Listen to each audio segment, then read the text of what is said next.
Good afternoon. It's so wonderful to have you all here. My name is Tasneem Goodman. I am a member of the Alumni Board of Governors and this year's Awards Committee Chair, an awards presentation that will go down in history. It's wonderful to have you all with us, and we're so excited to get our program back underway. We are going to do a little bit of an abbreviated ceremony, as you might imagine, so I'm going to give a little bit of logistics before we get back to the festivities. We are going to present the awards as planned. We'll have our committee members present their awards to the awards recipients, and we want to make time for our awardees to present their remarks. So we'll do that in an abbreviated fashion, and we're going to start with the McLean Faculty Award. So I would love to ask Lee Kirschbaum to come up to the front of the room and present our McLean Awards.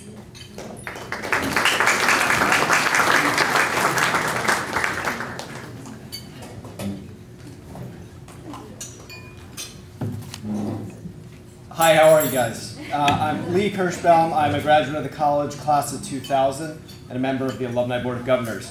So the McLean Faculty Award honors University of Chicago professors for their extraordinary contributions to teaching and their significant impact on at least 2 generations of students. This year, we are to present the award to Professor Leo Coker, known to the wrestling team, and myself as Coach Coker, and Professor Bill Wimsatt. Coach Coker, will you come up to the podium to accept the award?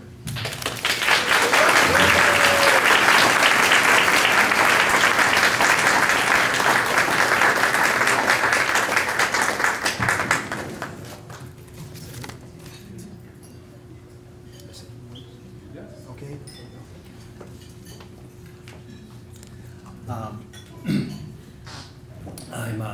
I know we've changed the order of the program a little bit. I have scores of family and friends waiting for me to another event.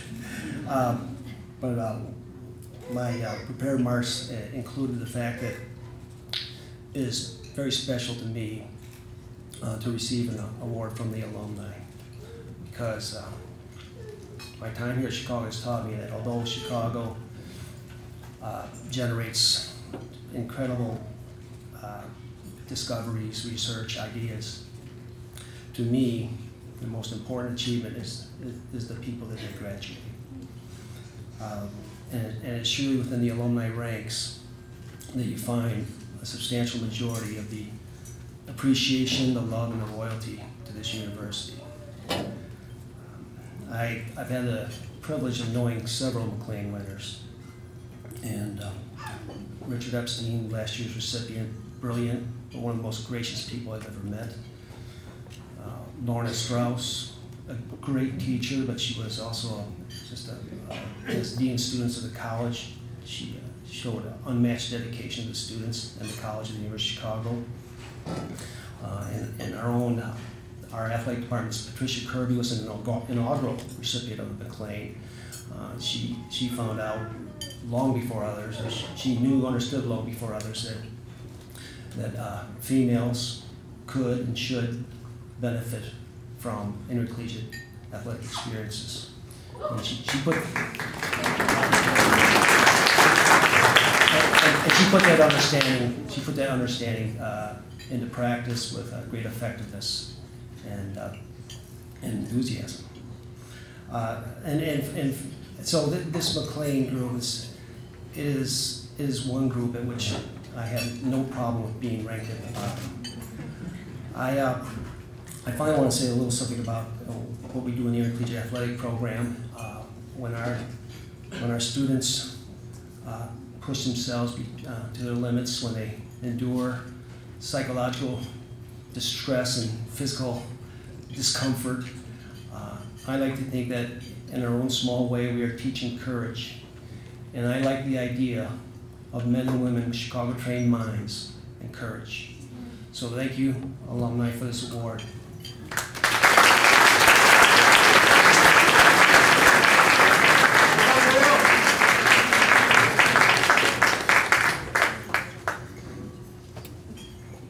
Thank you, Coach Coker. And Professor Bill Wimsatt, will you please come forward?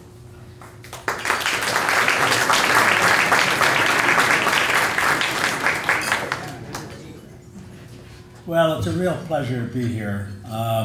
I came here in maybe an uncharacteristic way. I started out in engineering physics at Cornell. After 3 years and a year in industry, decided I was more interested in philosophy of science. And after I got a PhD in philosophy of science, I met a young, superb population biologist, Richard Luanta, whose work I admired a great deal. And I managed to talk him into letting me come here to do a postdoc in population biology. Well, that's made me a very good advisor for students who can't make up their minds. In any case, I managed to stay on here and teach biology and philosophy of science and some history of genetics. And the first 5 years, I think the students at least taught me more than I did them about biology. I didn't know a lot. And I've since been fortunate to have 42 dissertation students in 2 divisions. I've sat on committees in all 4 divisions. I have managed to cruise the intellectual horizons in this university very well. I could talk with 16 different people in 9 departments in order to help me do that. So really I'm an intellectual parasite. In any case, this place fits me perfectly. And I feel really that I've benefited enormously from it. And I've had absolutely superb students, and I've learned at least as much from them as they have from me. Thank you.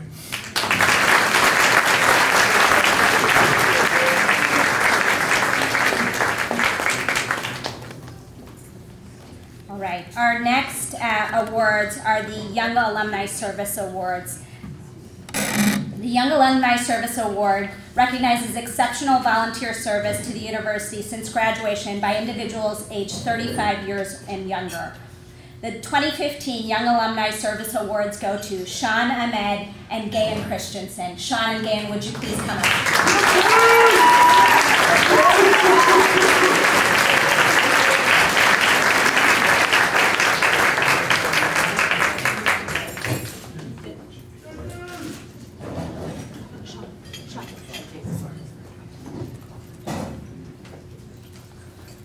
Thank you so much, everyone. I just wanted to stop and first talk a little bit about a few people that really made this possible and were a huge part of Go Maroons, which webcast nearly 400 sporting events over the last 10 years.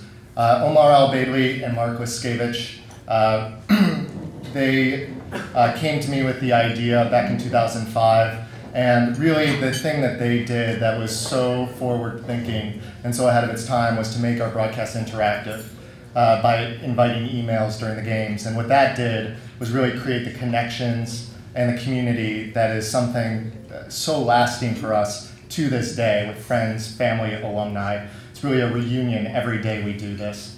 Also Emerald Gao, who is next to me for the most quantity of games, and all the other broadcasters who really kind of put their heart into it. Never were going for an award or anything like that and deserve the recognition, but we're just passionate about what they did. I think we were a tightly knit group that were passionate about what we did at the university and have gone and applied that passion since. Some of the people we talk about are people like now my fiance, Siggy Nakagawa, who is an academic All-American at the University of Chicago, and really kind of exemplary, like a lot of people here at the university in terms of how they embody the model of a student athlete, and my parents for enabling me by financially and familially supporting me to volunteer.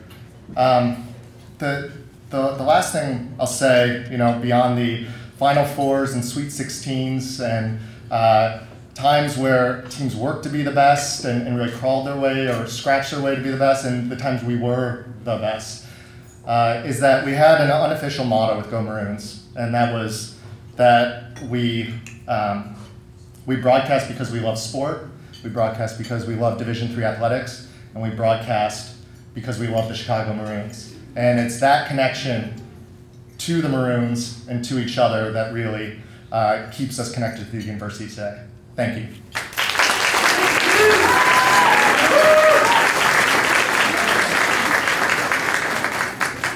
So I needed notes, sorry. So the University of Chicago, I found a place where my desire to talk about like things that happened this morning at nauseum were met with embrace rather than some people who found it to be a buzzkill. So I felt like my friends and professors here at the University of Chicago helped me, you know, expand that, learn about critical thinking, how did I look at the world, how do I look at other people. And I think that this has helped me today in work, I think in society, and hopefully, Stephen, with my marriage. You know, when I came in for the admissions process, they had allotted me 10 minutes. And over an hour later, I'd left speaking the entire time about one Hemingway short story. And I just knew the University of Chicago was the place for me. I think my years at University of Chicago then expanded having conversations where I had a roommate from Pakistan. Thankfully to the housing unit, they did such a great job of diversifying who you lived with. So, you know, I had someone from Pakistan, or my other roommate was from Mexico, and then they got to meet me from Grand Rapids, Michigan. So I really added to the dialogue a lot. So I think that they just helped me, you know, they've embraced my personality and expanded it with critical thinking. The only thing I have to say is the only time that this has backfired on me is during law school when the law professor pulled me aside and said, you do not need to debate both sides of the question on the exam. And I was like, well, we do that at Chicago, don't we? So I'd just like to say thank you again for this wonderful award and an amazing education and making me just the person who I am today. I appreciate it.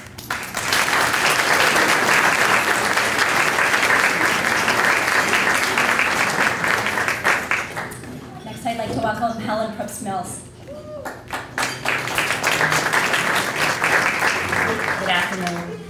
I'm a 1986 graduate of the college and a member of the Alumni Board of Governors, and I'm here this afternoon to present the Alumni Service Awards. I'm thrilled to present the award for volunteers who serve selflessly, ensuring the welfare of the University of Chicago.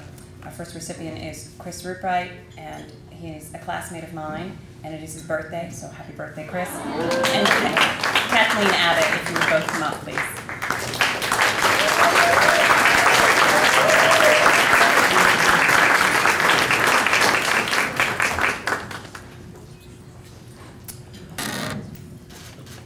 It was 29 years ago this week when I received my Howell Murray Award.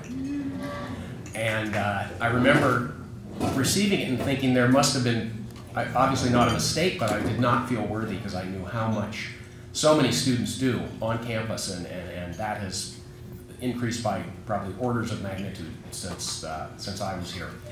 And so when Helen called me about this award, I'd spent the last 29 years trying to make up for the fact that I didn't deserve my Hal Murray. And now I get an Alumni Award, and I feel the same way because there are so many alums who do so much. And if I would just say one thing to the Hal Murray Award winners, you know, just keep it going. You hit enough singles and a couple of doubles over your next 30 years, you'll be up here as well. Thank you.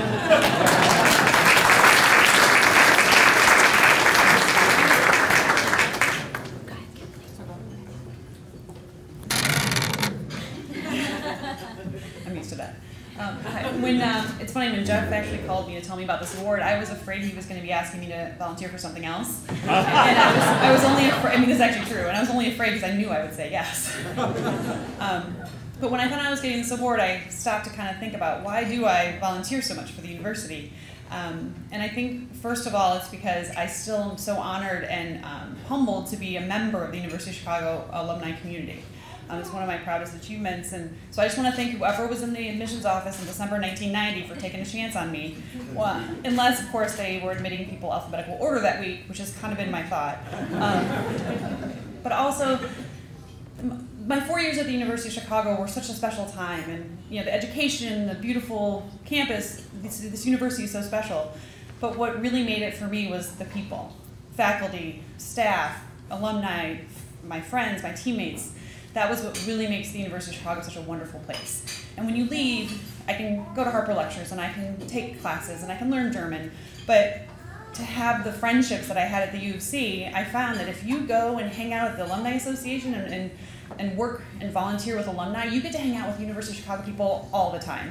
And I feel so comfortable and I feel so at home when I'm around U of C folks. So that's why I just kept volunteering, because that's how I get to get my U of C fix. So, it's not really that I'm doing my work when I volunteer, it's just that I'm around people that I really enjoy. So I appreciate being able to continue making friendships with alumni for all these years. And I just have to do a quick thank you to the people who made this possible. First of all, I want to thank my mom, who when I was 18 and I said I want to go to the University of Chicago, she didn't hesitate and just said, we'll find a way to make it happen. And I want to thank my family, my husband, for putting up with all of my volunteer time.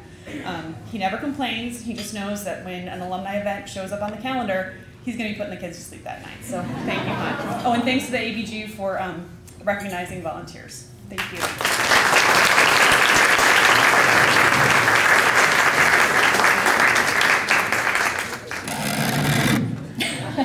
I'll ask Grujena Keeley to come up and present our Public Service Awards.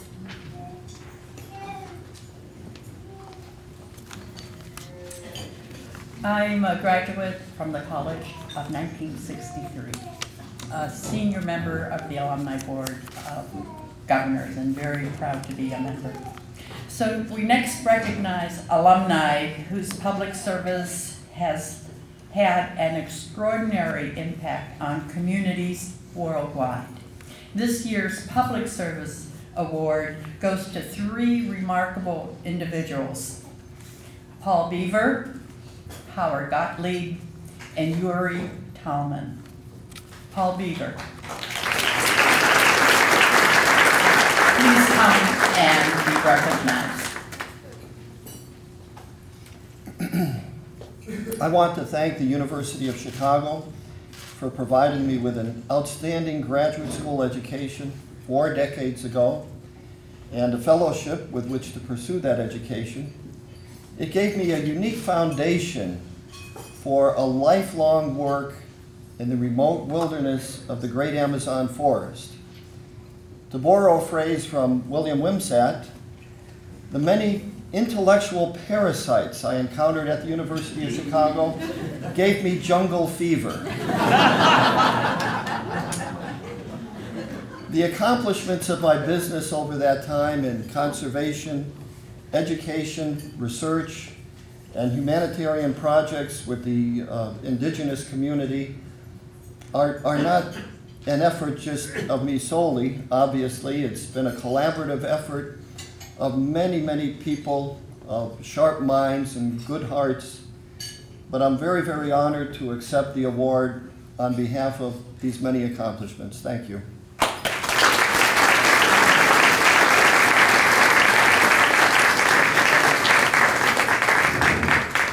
Howard Gottlieb, please come forward to be recognized.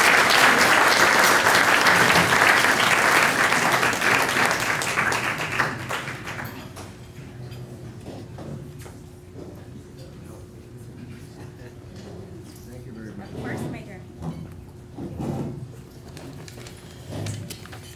Well, I want to thank the university so much for this very extraordinary award. I arrived on campus as an accomplished young violinist and met Ann Biller, a fellow student who was to become my wife. She was the first in her family to graduate from college and was fiercely proud of her University of Chicago affiliation. I'm delighted to honor her memory with this award today. My experience at the university encompassed 2 principles that have guided my life: excellence and giving back. Learning to play a musical instrument can transform lives. It helps build character in young people, putting them on the path to becoming good citizens while developing their minds. I'm deeply committed to providing access to arts education for students from underserved communities through my involvement with the Merit School of Music and the President's Committee on the Arts and the Humanities. Again, I want to thank very much the university for this great honor.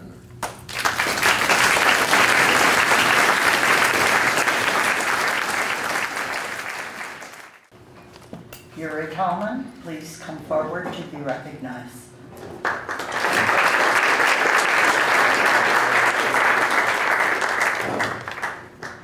I wish to thank the Alumni Board and the university for this great honor.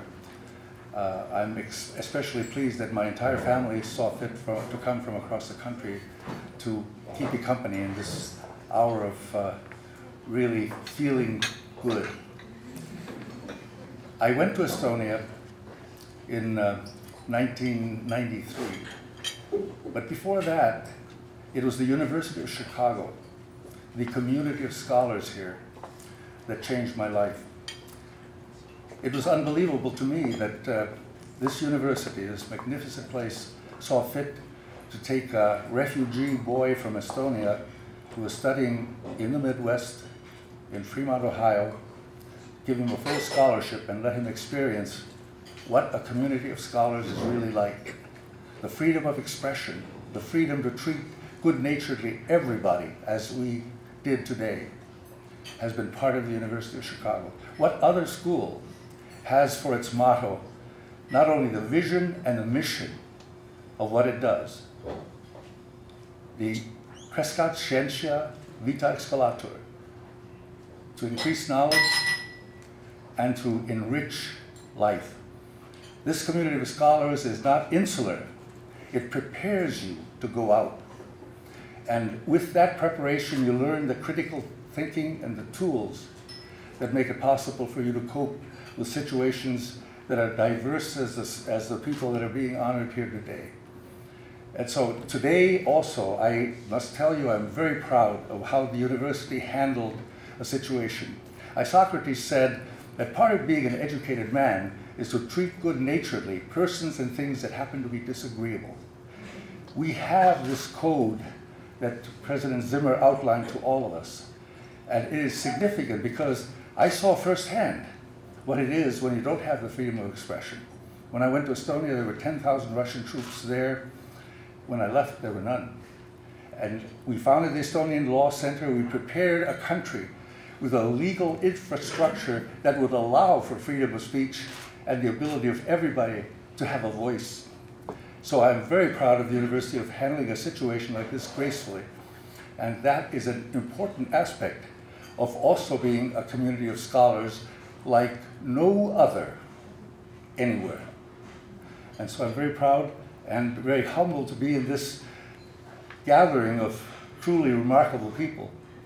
And I very much appreciate all that the university has done for me. And you will notice that at the end at Rockefeller Chapel, I tried to address the audience. I asked them to rise, and before I was drowned out, I was able to tell them, please rise and applaud the University of Chicago, a community of scholars. And I think they heard me. And now I can say without fear of interruption, I was drowned out then, would you all rise?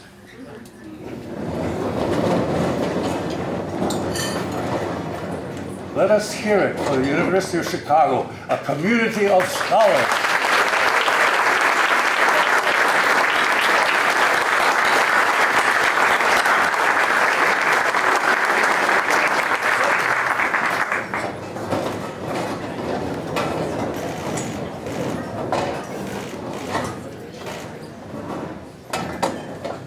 Larry Berlin to come forward and present our next awards. Thank you and good afternoon.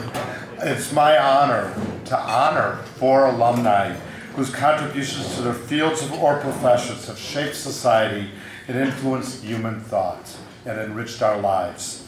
The 2015 Professional Achievement Awards go to media expert and writer Gordon Krovitz, renowned mathematician David David, famed psychology scholar Paul Ekman, and cultural icon Harvey Levin. Gordon, could you please step up?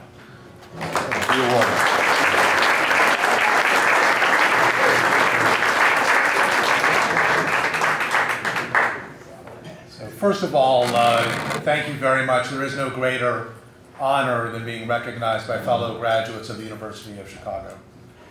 The University of Chicago affected and influenced my career in journalism in ways that graduates of other universities would find curious. I knew from a very young age that I wanted to be a journalist. I somehow learned that if you were a journalist, people would talk to you and answer your questions.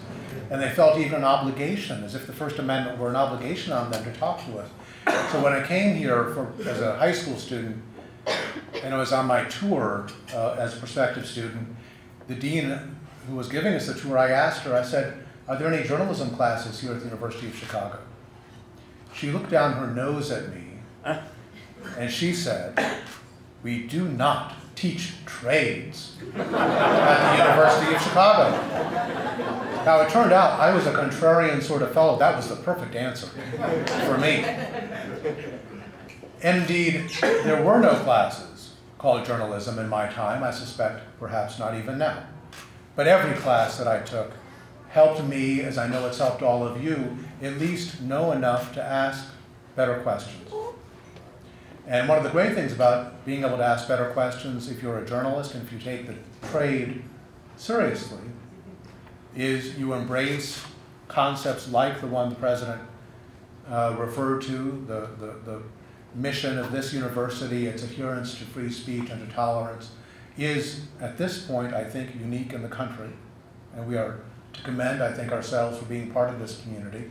One thing that you will learn if you read those sets of guidelines is that the right to free speech does also come with some responsibilities. And as a journalist, I would say one of those responsibilities is, in a free society, to acknowledge that sometimes what's on the placards is not really necessarily what's in their minds.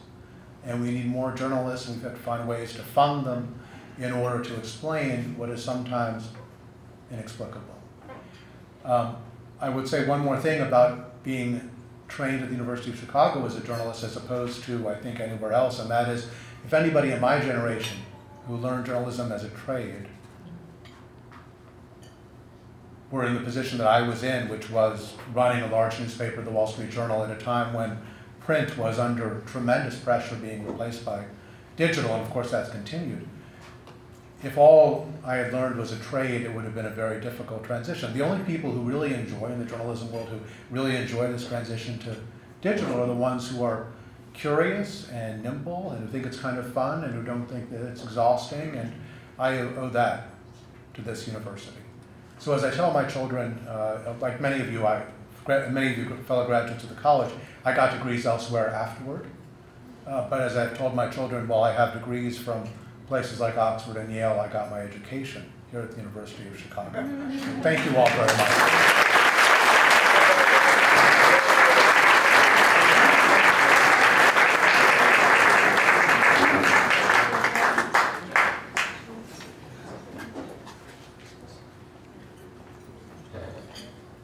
And I believe David Eisenbud is honored to recognize your accomplishments. Just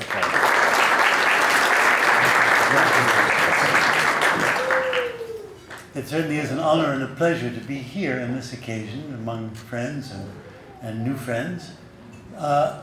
We've spoken some about the community of scholars here, and that's very much what my experience in Chicago was. I came as a gangly young person, very naive about many things.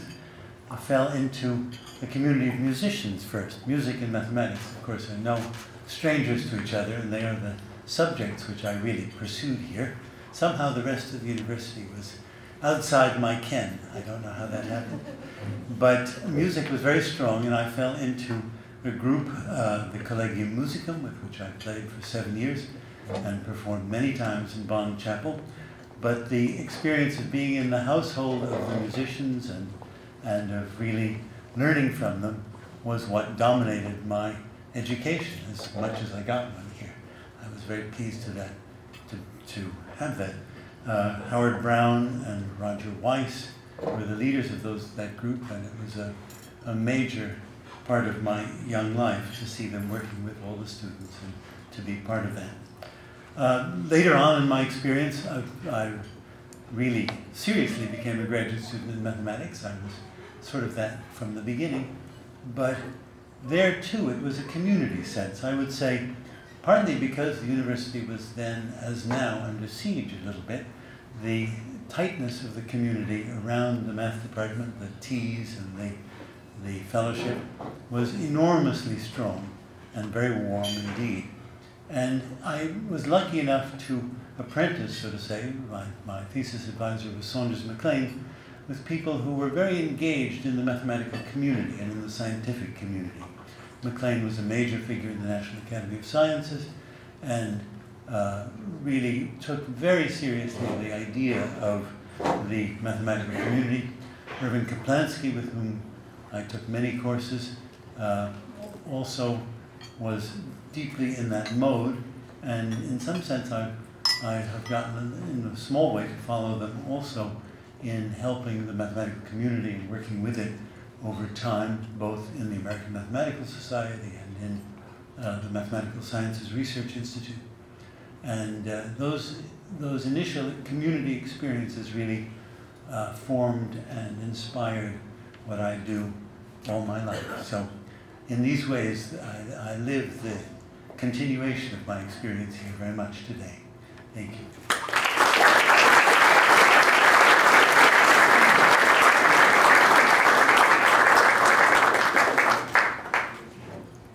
Paul Ekman, would you please come forward and be recognized?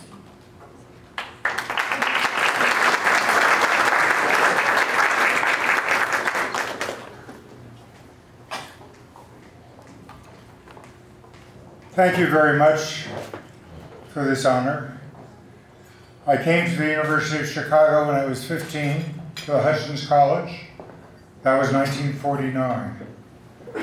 I could say that I left in 1952, but I never left, because the University of Chicago is in my mind. It shaped my mind. It's how I approach and think about everything. Very explicitly, I think about, well, what would happen at Chicago? And that's what I do. In one of my scientific adventures, I discovered that we didn't really understand how the face works. How many different expressions can a human being make? How many are relevant to emotion? What do they signify? What a challenge. The most senior professor I knew at that time said to me, watch out, it's not possible. We're not ready. That just whet my appetite. That was, you couldn't have said more to somebody from the University of Chicago than you can't do it. Of course you can do it. And I succeeded. It only took 8 years. And the applications have been just amazing, just mentioned two. I'm an advisor to the film that you'll see next month that Pixar did on emotion called Inside Out, entertainment. I'm an advisor to the Secret Service on how to spot assassins. A very practical application.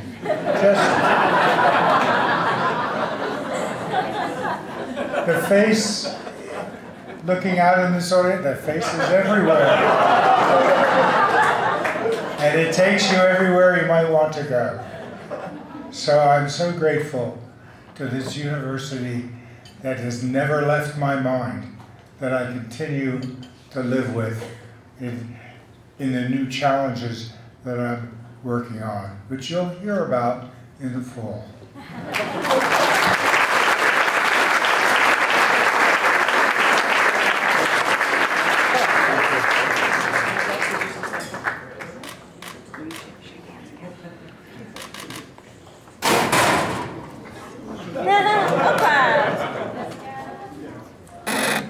And our final Professional Achievement Award winner, Harvey Levin.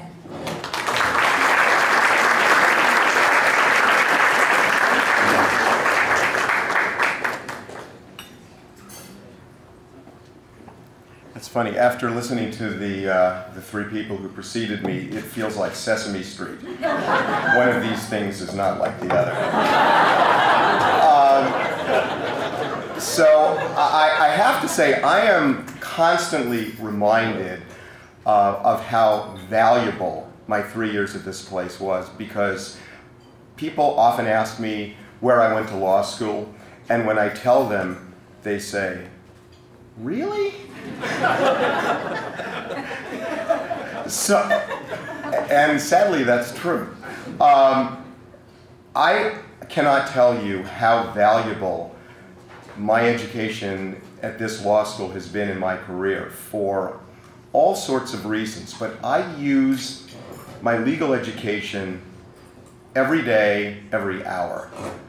It has taught me how to think critically, how to think strategically. What I am doing at times has nothing to do with law, sometimes it does, but it applies all the time. And I am forever grateful, and more grateful than ever, to have been, you know, I'm accepting an award. I still can't believe I got admitted here. I'm just forever grateful, and I think that what I'm doing now, and you know, I'm sure Jeff Stone doesn't even want to be partially responsible for this, but it is due in large part to what happened to me during the 3 years that I was here. It is the most remarkable thing that's happened in my life, and it has stayed with me my entire career. And I want to thank everybody, and Jeff particularly, thank you so much.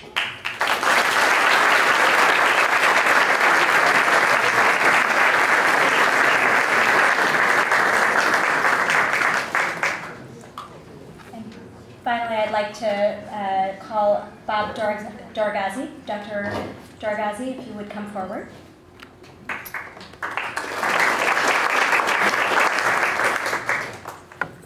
I have the honor to present the Alumni Medal, the highest honor given to an alumnus by the Alumni Association. It recognizes achievement of an exceptional nature in any field covering an entire lifetime. This year's recipient is Dr. Edward Stone.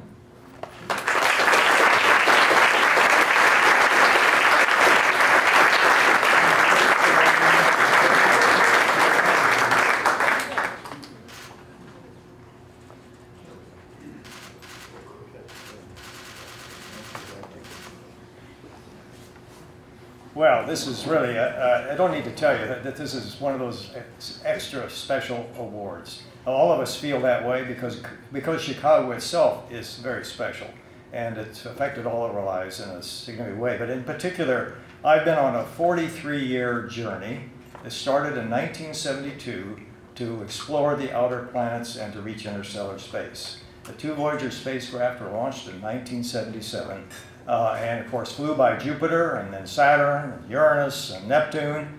And 3 years ago, finally, the first of the spacecraft left the bubble around the sun and reached the space between the stars. Now, I took the first steps in that journey right here at Chicago, because I still remember when I was coming back to the fall term in 1957 and saw the headlines that the Soviets had launched Sputnik. And at that time, I was thinking I would do nuclear physics. That's the reason I came to Chicago, because Enrico Fermi was, of course, had passed away, but only recently, very famous in physics, nuclear physics, and that's what I was thinking about doing. And then the space age opened, the newest realm of human activity with frontiers everywhere waiting to be explored. And I was lucky that, in fact, John Simpson, a professor here in physics, was looking at things coming in from space, and when the space age started, said, he wanted to send things out into space, and he launched, I don't know, 20 or more missions over his career exploring space. And I had the opportunity as a graduate student to build my own experiment and see it launched in 1961. And that was the first step that really got me on the path that led to the long journey. Across the hall from my laboratory was Gene Parker, another professor who was a theorist, and he was developing a model for what's out there. Which in fact was really quite contrary to common thought, because he predicted the sun would have 1,000,000-mile-per-hour wind blowing radially outward from it, creating this huge bubble around itself. And finally, we left that bubble. I then went to Caltech with another Chicago alum, Rokas Vogt, to set up a space research laboratory.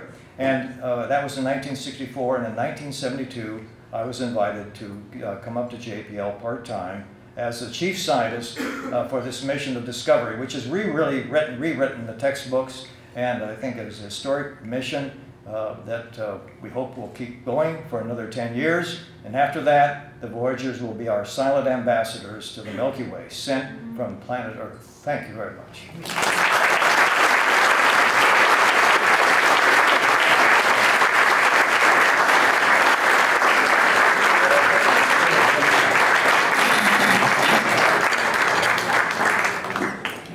So we've just heard from 14 individuals whose significant contributions to their alma mater, to society, to scholarship, to their students, and to human knowledge exemplify the theme of today's ceremony, from UChicago to more. We now turn to a group of undergraduate awardees whose exceptional leadership and service on campus suggest that they too will embody this theme. Within weeks, the 16 graduating fourth years will become young alumni who are sure to continue UChicago's tradition of impact. I'm going to call the names of the student awardees of the Howell Murray Medal, and as you come up, please come forward, be recognized, and we'll ask President Zimmer to congratulate you. We'll ask the awardees to come forward as they're called. Christian Nicholas Adamus.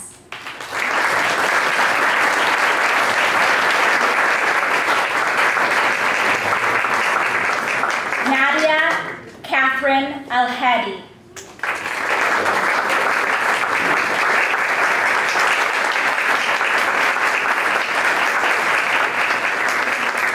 Yusuf Al-Jarani.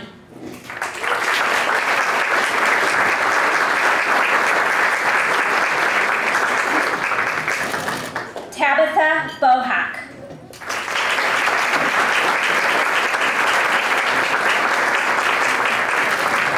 John Shofour.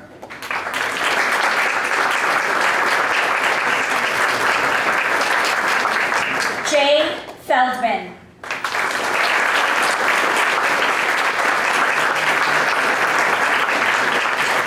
William Fernandez.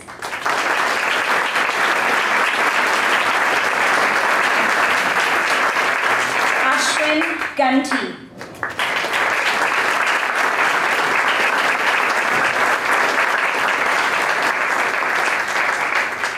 Alexandra Halliday.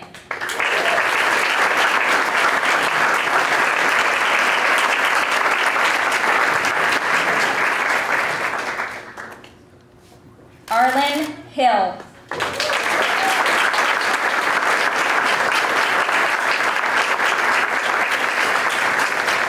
Mallory Caitlin Morse.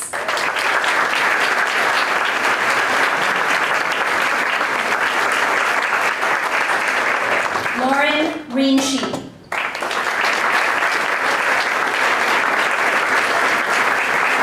Isabella Rowe.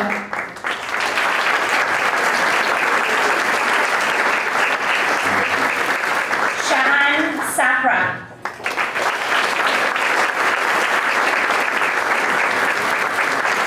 Asil Tanay.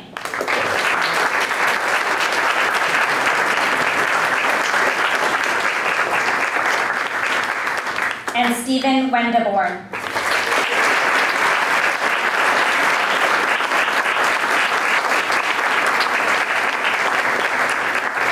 So like Chris, I was also a Howell Murray Award winner, and like Chris, I've spent the last many years trying to prove that I was actually worthy of that recognition. So we look forward to seeing great things from you as alumni, and congratulations to you as you graduate in the coming weeks.